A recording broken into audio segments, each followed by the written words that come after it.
Assalamualaikum warahmatullahi wabarakatuh. Halo semuanya. Perkenalkan, aku Arifia Syahriza dari jurusan Teknologi Laboratorium Medis. Di sini aku akan menjelaskan kepada kalian tentang uji kualitatif protein dan asam amino, yang mana uji ini mencakup uji ninhidrin, uji biuret, uji santo protein, uji milon, dan uji denaturasi protein. Nah, sebelum kita melangkah lebih jauh, kita harus tahu dulu tujuan dari masing-masing uji tersebut. Kita mulai dari uji ninhidrin ya. Uji ninhidrin ini digunakan untuk mengetahui adanya asam amino dalam suatu sampel, minimal satu sampel. Lalu ada uji biuret. Uji biuret ini bertujuan untuk mengetahui adanya senyawa dengan ikatan peptida atau protein. Yang ketiga ada uji milon. Uji milon ini untuk mengetahui adanya asam amino tirosin. Yang keempat ada uji denaturasi protein. Uji denaturasi protein ini bertujuan untuk mengetahui bahwa protein akan mengalami denaturasi atau koagulasi pada kondisi lingkungan yang ekstrim. Yang terakhir ada uji santo protein. Uji santo protein ini bertujuan untuk mengetahui adanya asam amino yang mengandung inti benzen. Nah, sekarang kita masuk ke uji ninhidrin yuk. Sampel yang dibutuhkan untuk uji ninhidrin adalah larutan albumin 2%, larutan pepton 2%, larutan kasein 2%, larutan gelatin 2%, dan juga aquades. Tidak lupa alat-alatnya ada tabung reaksi, ada pipet ukur 2 mili, ada pipet tetes, dan juga penangas air. Jangan lupa juga reagensianya, yaitu larutan ninhidrin 0,1%. Sekarang, ayo kita lihat cara kerjanya. Dimulai dari step yang pertama, yaitu masukkan ke dalam tabung reaksi masing-masing 1 mili larutan sampel. Selanjutnya, tambahkan 0,5 mili larutan ninhidrin 0,1%. Tabung reaksi yang sudah ditambahkan ninhidrin kemudian dimasukkan ke dalam penangas air dan dibiarkan sampai mendidih selama 10 menit. Setelah 10 menit, kalian lihat hasilnya dan perhatikan perubahan warna yang terjadi. Hasil positif dari uji ninhidrin ditunjukkan oleh biru keunguan ataupun berwarna keunguan. Kenapa bisa ya? Mari kita lihat pembahasannya. Nah, ini dia. Jadi, asam amino atau protein yang mengandung sedikitnya satu gugus karboksil COOH dan gugus amina NH2 bebas akan bereaksi dengan ninhidrin atau triketon hidrin denahidrat menghasilkan CO2, NH3, dan aldehid beratom C kurang 1 dari jumlah semula. Reaksi positif dari uji ninhidrin ditunjukkan dengan terbentuknya kompleks berwarna biru tua atau ungu, kecuali prolin dan hidroksipolin, yaitu akan berwarna kuning teman-teman. Sekarang kita masuk ke uji yang kedua, yaitu uji biuret. Uji biuret ini memerlukan sampel larutan albumin 2%, larutan pepton 2%, larutan kasein 2%, larutan gelatin 2%, dan juga aquades sebagai pembanding. Alat-alatnya kita hanya perlu 2, yaitu tabung reaksi dan juga pipet tetes. Jangan lupa reagensianya, yaitu larutan NaOH 10% dan larutan CuSO4 2%. Cara kerjanya, yang pertama adalah masukkan ke dalam tabung reaksi masing-masing 1 mili larutan sampel. Selanjutnya, tambahkan 1 mili larutan NaOH 10%, kocok hingga homogen ya. Lalu, tambahkan 1 tetes larutan CuSO4, dicampur dengan baik. Nah, bila belum terbentuk warna lembayung atau warna ungu, tambahkan lagi ya CuSO4 hingga maksimum 10 tetes. Lalu, amati perubahan warna yang terjadi. kenapa ya bisa berubah jadi warna ungu? Mari kita simak. Reaksi biuret adalah reaksi terhadap adanya paling sedikit dua ikatan peptida. Reaksi biuret atau larutan CuSO2 alkalis ini terdiri atas larutan NaOH dan CuSO4. Cu pada larutan alkalis bereaksi dengan protein membentuk suatu kompleks koordinasi antara Cu2+ dengan gugus Co dan NH pada ikatan peptida. Kompleks tersebut yang memberi warna ungu lembayung pada hasil positif uji biuret. Oke, uji selanjutnya adalah uji santoprotein. Alat-alat yang dibutuhkan tentu saja yang pertama tabung reaksi, lalu ada pipet ukur 2 mili, selanjutnya ada pipet tetes, dan juga ada penangas air. Dengan bahan uji atau sampelnya larutan albumin 2%, larutan pepton 2%, larutan kasein 2%, larutan gelatin 2%, dan reagensianya HNO3 pekat dan NaOH pekat 40%. Oke, sekarang kita masuk ke dalam cara kerjanya.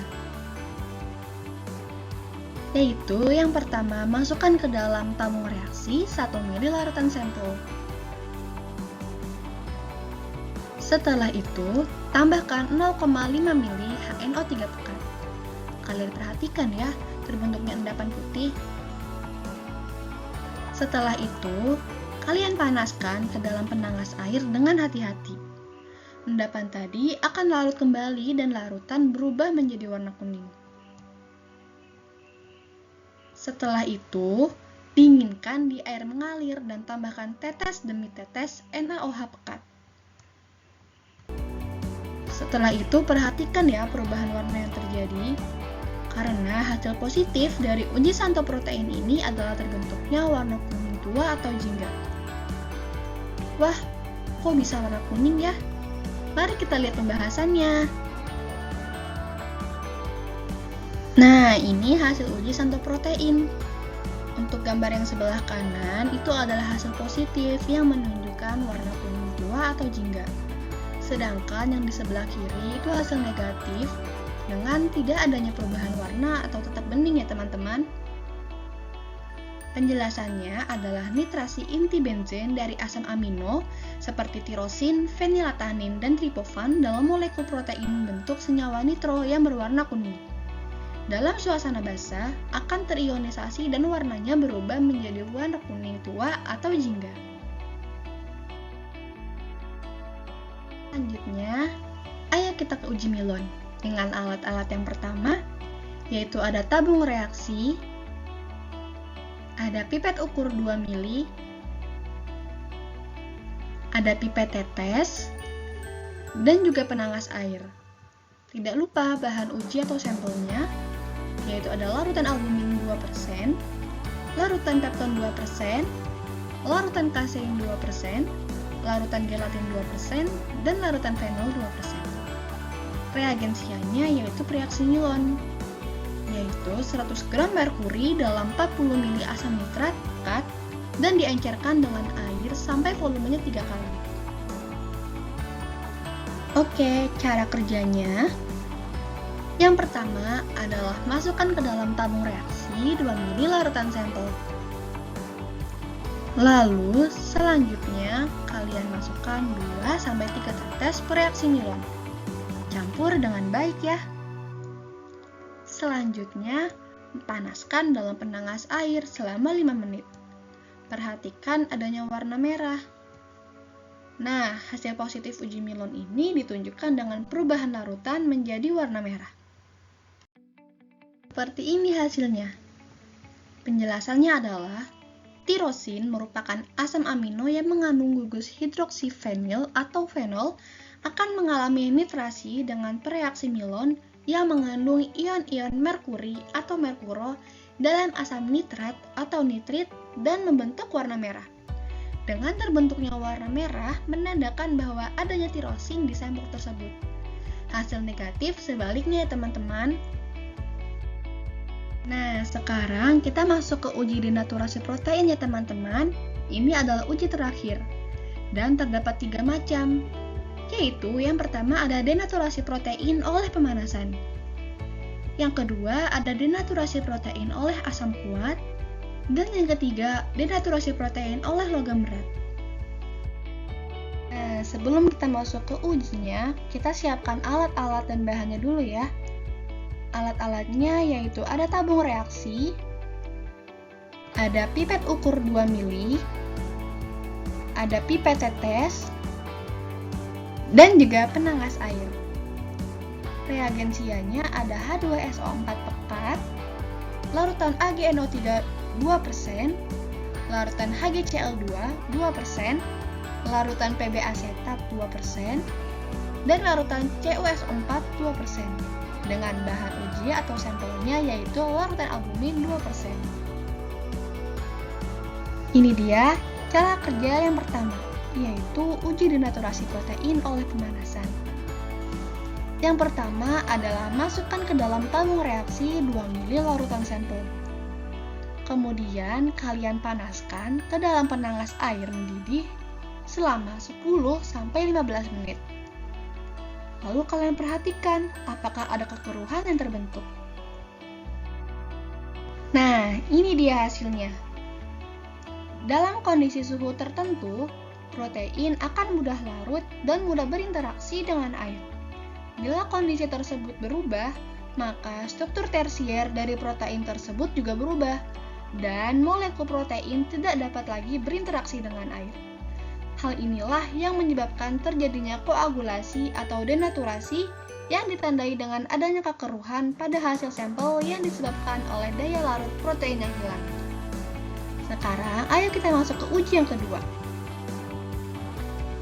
Uji denaturasi protein oleh asam kuat. Nah, langkah yang pertama, masukkan ke dalam tabung reaksi 2 mili larutan sampel. Setelah itu, kalian masukkan 0,5 mili H2SO4 pekat melalui dinding tabung ya. Nah, setelah itu kalian perhatikan apakah ada kekeruhan yang terbentuk. Nah, ini dia hasilnya. Sama halnya dengan denaturasi oleh pemanasan, denaturasi asam kuat pun menunjukkan hasil positif dengan terbentuknya kekeruhan pada hasil sampel. Ini menandakan bahwa denaturasi protein dipengaruhi oleh pH yang ekstrim. Sekarang, ayo kita masuk ke uji yang terakhir, yaitu uji denaturasi protein oleh logam berat. Untuk step yang pertama, yaitu masukkan ke dalam tabung reaksi 2 mili larutan sampel. Selanjutnya adalah tambahkan tetes demi tetes larutan AgNO3 2%. Perhatikan adanya endapan atau kekeruhan. Lakukan hal yang sama dengan larutan HgCl3 2%, larutan Pb asetat 2%, dan larutan CuSO4 2%. Lalu masing-masing kalian amati ya hasilnya. Nah, seperti ini hasilnya. Prinsip uji ini sama seperti uji denaturasi pemanasan dan asam kuat, yaitu kondisi suhu dan pH dapat mengubah struktur tersier dari protein serta molekul protein tidak dapat lagi bereaksi dengan air, sehingga terbentuknya endapan akibat penambahan logam berat Ag, Pb, dan Hg dan akan membentuk endapan logam proteinat. Seperti itu teman-teman. Sekian video dari saya, semoga bermanfaat ya untuk teman-teman semua. Thank you for watching. Assalamualaikum warahmatullahi wabarakatuh.